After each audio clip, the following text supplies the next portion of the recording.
Assalamualaikum. Paskah. Dulu pada zamannya Nabi Musa dan Nabi Harun, orang-orang Israel Yahudi itu disiksa, diperbudak oleh orang-orang Mesir di masa kepemimpinan Fir'aun. Dulu orang Yahudi sangat tersiksa sekali, diperbudak, hingga akhirnya datanglah hari pembebasan perbudakan itu yang dikenal dengan istilah Paskah. Bangsa Yahudi telah diperbudak oleh Fir'aun itu selama 430 tahun. Pada suatu waktu Fir'aun itu diminta untuk membebaskan perbudakan orang Yahudi, tapi Fir'aun menolak. Kemudian Tuhan murka dan marah. Lalu Tuhan menimpakan tulah atau kutukan atau balak kepada orang-orang Mesir, orang-orangnya Fir'aun. Ada 10 kutuk, dan 10 kutuk yang terakhir adalah kutuk matinya anak sulung atau anak pertama, baik itu anak hewan ataupun anak manusia.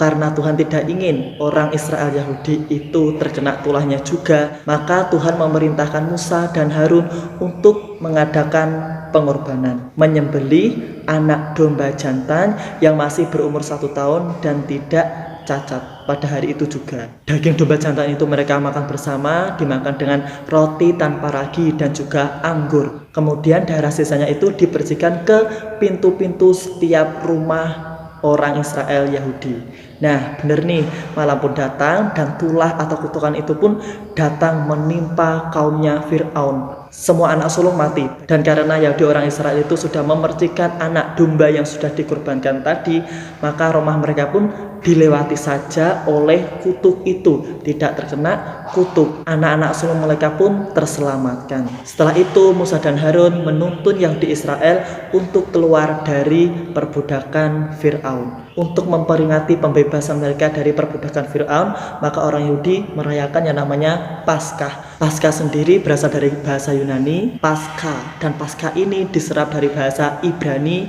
Pesach, dan diserap lagi ke bahasa Inggris menjadi Passover. Di Indonesia dikenal dengan istilah Paskah. Cerita Paskah orang Yahudi stop sampai di sini. Tapi untuk orang Kristen ada tambahan yang ada di Perjanjian Baru. Melainkan pada masa Nabi Isa, menjelang pada hari Kamis tahun 33 Masehi, orang Yahudi memutuskan untuk menghukum mati Yesus Kristus. Pada malam Kamis malamnya, Yesus sudah tahu kalau dia itu dikhianati oleh muridnya Yudas Iskariot, dan saat itulah Yesus mengadakan perjamuan terakhir atau perjamuan kudus, di mana dalam perjamuan itu dihadiri ke-12 muridnya. Saat itulah Yesus melembagakan satu upacara perjamuan terakhir, di mana Yesus itu mematahkan roti tak beragi yang dilambangkan sebagai dagingnya dan memberikan anggur merah yang dilambangkan sebagai darahnya, yang sampai sekarang masih dilakukan oleh orang Kristen dan disebut sebagai komuni.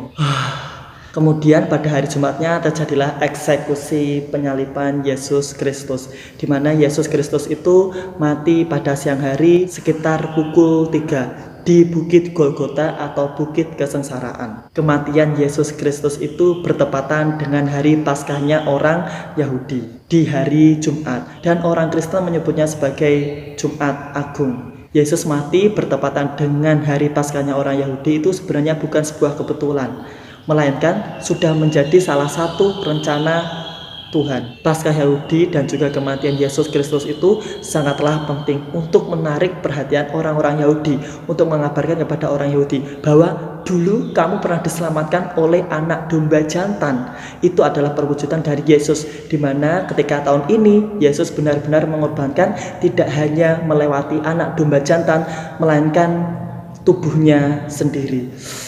Takut.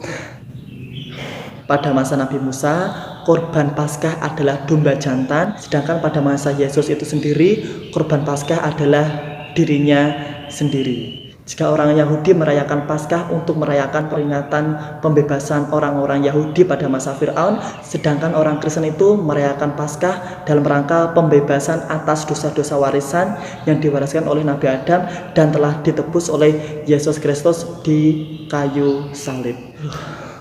Ada beberapa perbedaan antara Paskah Yahudi dengan Paskah Kristen. Paskah di Yahudi sering disebut Passover, sedangkan di Kristen Easter.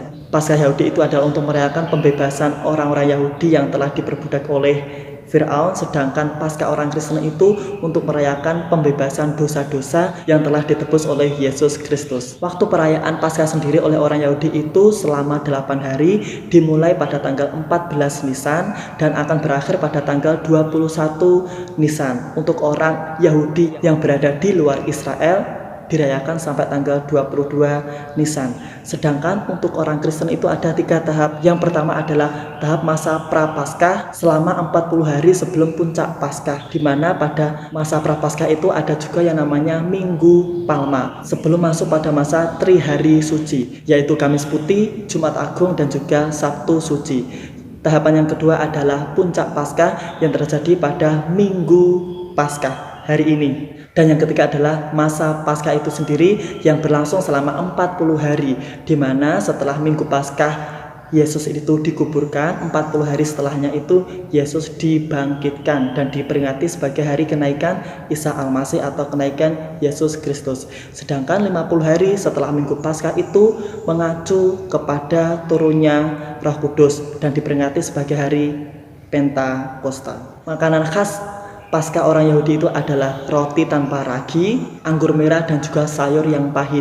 Sedangkan oleh orang Kristen, makanan khas Paskah itu bisa dikatakan hampir sama, yaitu roti tanpa ragi, anggur merah yang mereka sebut sebagai komuni. Simbol Paskah orang Yahudi itu adalah roti tanpa ragi dan juga sayuran pahit. Sedangkan simbol Paskah orang Kristen adalah telur Paskah yang melambangkan kelahiran kembali dan juga salib. Bahasan kita kali ini adalah fokus membahas sejarahnya, bukan agama, karena saya bukan agamawan. Jadi mohon maaf kalau salah. Semoga bermanfaat. Wassalamualaikum warahmatullahi wabarakatuh.